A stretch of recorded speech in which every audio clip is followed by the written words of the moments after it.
హైదరాబాద్లోని నాచారంలో మట్టి గణపతుల పంపిణీ కార్యక్రమం నిర్వహించారు. ఈ కార్యక్రమానికి కాంగ్రెస్ పార్టీ ఇన్ఛార్జ్ పరమేశ్వర్ రెడ్డి ముఖ్య అతిథిగా హాజరై మట్టి గణపతి విగ్రహాలను పంపిణీ చేశారు. ప్రతి ఒక్కరూ పర్యావరణాన్ని పరిరక్షించాలని సూచించారు. వినాయక చవితి సందర్భంగా ఇలాంటి ప్రమాదాల బారిన పడకుండా ప్రజలు అప్రమత్తంగా ఉండాలని యూత్ కాంగ్రెస్ నాయకుడు మాజీ సైనికుడు సంతోష్ రెడ్డి తెలిపారు.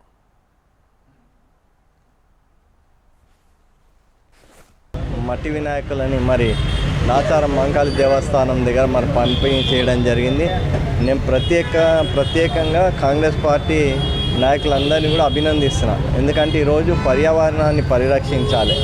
ఈరోజు మీరు చూసిన మన ముఖ్యమంత్రి గారు ఏ విధంగా అయితే మరి చెరువులని పరిరక్షించాలి, మరి ఎక్కడ కూడా మరి పర్యావరణానికి ఇబ్బంది కలవద్దని మా ముఖ్యమంత్రి గారు ఏ విధంగా అయితే కార్యక్రమాన్ని తీసుకుంటుందో అదేవిధంగా ఈ ప్లాస్టర్ ఆఫ్ ప్యారిస్ వినాయకులతోని పర్యావరణం ఇబ్బంది అవుతుంది.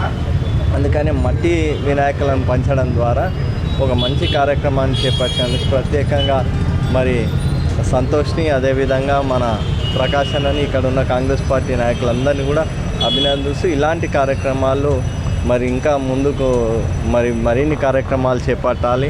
అదేవిధంగా ఈ వినాయక చవితి సందర్భంగా ఉప్పల్ నియోజకవర్గ ప్రజలందరికీ కూడా ఆ వినాయకుడు అష్టైశ్వర్యాలు ప్రసాదించాలని మనస్ఫూర్తిగా కోరుకుంటూ మరి ఉప్పల్ నియోజకవర్గ ప్రజలకు అందరికీ కూడా మరి వినాయక చవితి శుభాకాంక్షలు.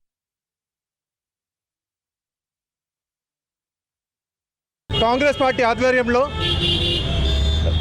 మన తెలంగాణ చీఫ్ మినిస్టర్ రేవంత్ రెడ్డి గారు స్టార్ట్ చేసిన హైడ్రా, ఇప్పుడు చూస్తే మన హైడ్రా 2 సంవత్సరాల నుంచి స్టార్ట్ అయినాక ఇప్పుడు మీరు గూగుల్ షార్ట్స్ అయినా సరే లేకపోతే మన GPS షార్ట్స్ అయినా తీసుకుంటే మన హైదరాబాద్ అన్నది గత 10 సంవత్సరాల్లో ఎంత దాన్ని డ్యామేజ్ జరిగిందో ఇప్పుడు హైడ్రా వర్షాకాలంలో చూసుకుంటే ప్రతి చెరువు నీళ్ళన్నీ నిండి హైదరాబాద్ మొత్తం కలకల్లాడుతుంది. దీనికి ముఖ్య కారకమైన తెలంగాణ రాష్ట్ర ముఖ్యమంత్రి గారు రేవంత్ రెడ్డి గారికి కృతజ్ఞతలు. అలాగే వాళ్ళు చెప్పిన ప్రకారంగా మనమందరం ప్లాస్టర్ ఆఫ్ ప్యారిస్ గణేష్ విగ్రహాలు వాడకుండా మట్టి విగ్రహాలు అందరూ వాడి చెరువులు ఇప్పుడు ఎంత శుభ్రంగా ఉన్నాయో మట్టి విగ్రహాలు వాడేసి దాంతోపాటు అలానే శుభ్రంగా మెయింటైన్ చేయాలని కోరుకుంటూ